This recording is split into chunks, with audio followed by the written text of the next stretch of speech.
What's the better approach to investing in U.S. stocks? Is it growth stocks or value stocks? This is a great debate. We're going to get into it right now.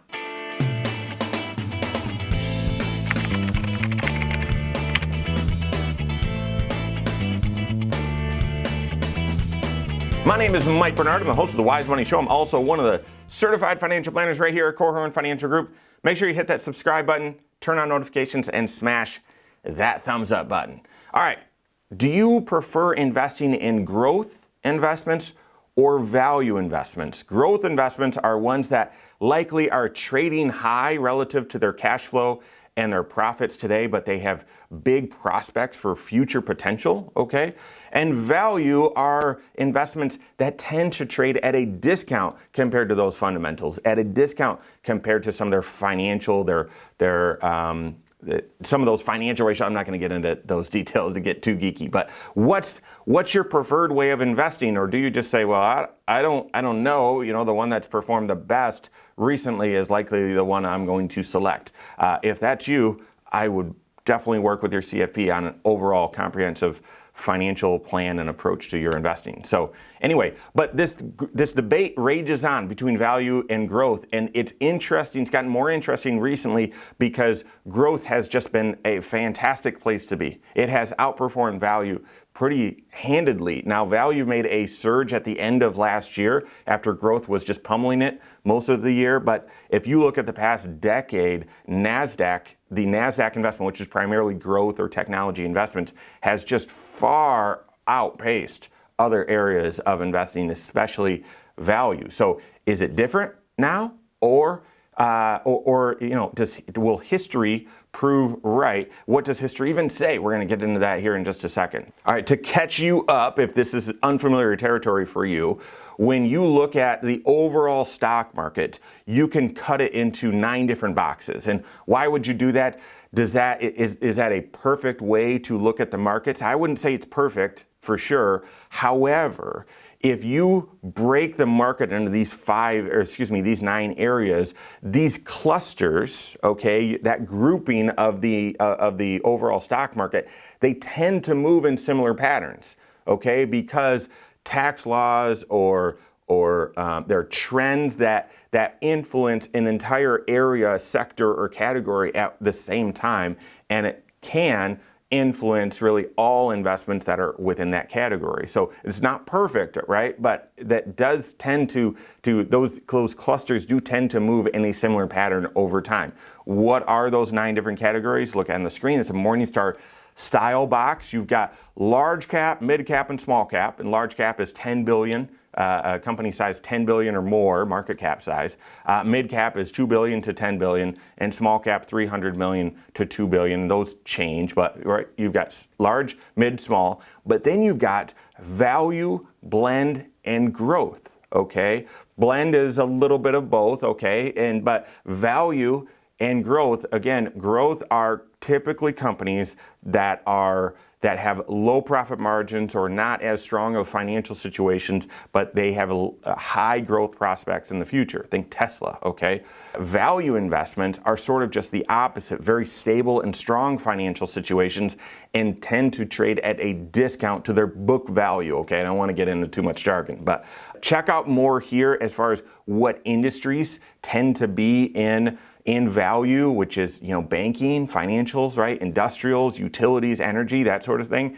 And what industries tend to be in growth, and that is technology, infotech, and healthcare tend to be the primary ones, okay? The question is, well, do you just hold all of it? Do you just hold the S&P 500, okay? Or do you hold an all-cap strategy? Or is value or growth one of those better than the other?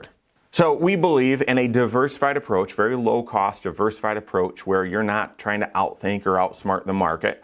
So you're holding the right level of risk for you, but a mix of large, small, mid, U.S., international stocks, bonds, right? And then you complement that with a momentum strategy, because there are times during the, when you're just diversified, during extreme market events, when you want diversification to help you, it fails. During crisis moments, everyone sells everything, okay? And bonds don't really help.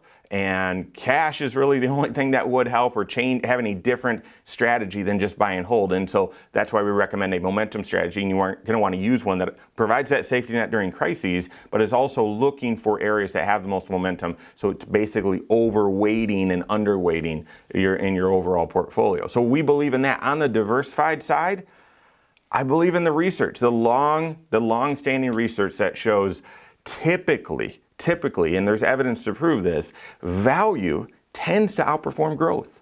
Small tends to outperform large. And companies with a high profitability tend to outperform companies with a low profitability, okay? The evidence is quite strong there, especially if you look at value and growth. Take a look at this chart.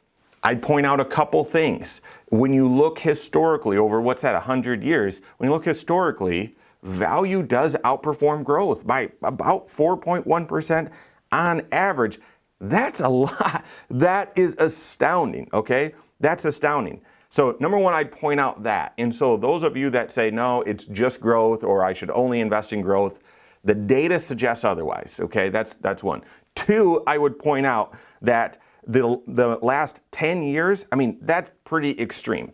It's very possible over the next 100 years we might see something different. It's very, very possible. I don't know that, okay? I don't know. I know that history suggests value does outperform growth by a pretty sizable margin. But over the last 10 years, it really hasn't even been close. Growth has just pummeled value. Are we in this new technological age and we're setting a new course? It's possible. We have that debate here among our advisors.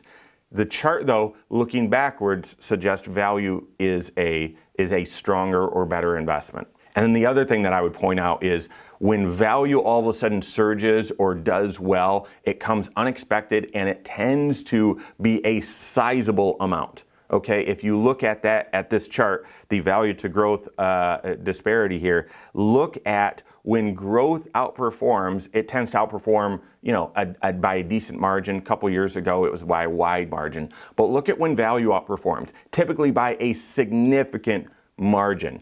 And so those are a couple takeaways. What should you do with this information? Number one, make sure that you've got a cohesive investment strategy that's connected to your risk level and overall financial plan. Our strategy, our recommendation, our philosophy is that you should have a multi-strategy approach, diversification and momentum, okay? Within diversification, we believe in those tilts. The evidence suggests that. Tilting value, tilting small, tilting towards high profitability. But that doesn't mean abandon those other areas. We don't believe in big tilts there because it's very possible things are different this time. And if things are different and growth is perpetually going to be outperforming in the future, then that profitability might be challenged as well, okay? That profitability factor or premium. So in our opinion, I would tilt slightly towards these areas that have proven outperformance, and I would use a momentum strategy. How much value investing has momentum strategy been in over the past 10 years? Not at all, really.